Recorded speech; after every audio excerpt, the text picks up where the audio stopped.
జంధ్యమేసినంత మాత్రాన బ్రాహ్మణత్వం సిద్ధిస్తుందా?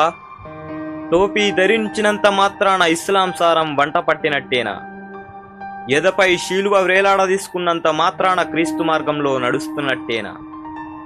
జంధ్యమేసుకోమని, టోపీలు శీలువలు ధరించమని నేను చెప్పానా?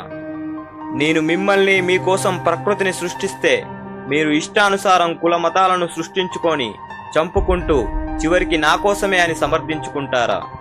మీ అవసరాలకు విలాసాలకు ప్రకృతిని నాశనం చేసి విలయాలకు బాధ్యుని నేనంటూ నన్ను ఆడిపోసుకుంటారా? దీక్షలు తీసుకోమని నేను చెప్పానా? కడుపులు కాల్చుకోమని నేను చెప్పానా? మోకాళ్ళ మీద నడిచిరమ్మని నేను చెప్పానా?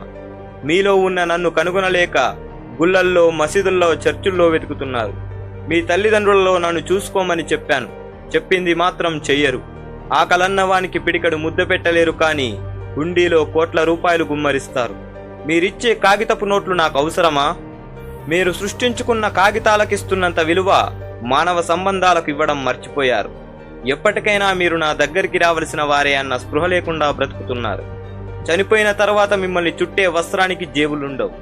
సంపాదించిన సొమ్మును దాచుకోవడానికి నీ సమాధిలో బీరువాలు ఉండవు. చనిపోయిన తర్వాత మీ ప్రలోభాలకు లొంగి లంచం తీసుకొని మిమ్మల్ని స్వర్గానికి తీసుకొచ్చే వారెవరూ ఉండరని గుర్తుంచుకోండి. మిమ్మల్ని సృష్టించి తప్పు చేసి మీ చేతిలో ఆటబొమ్మనయ్యాను.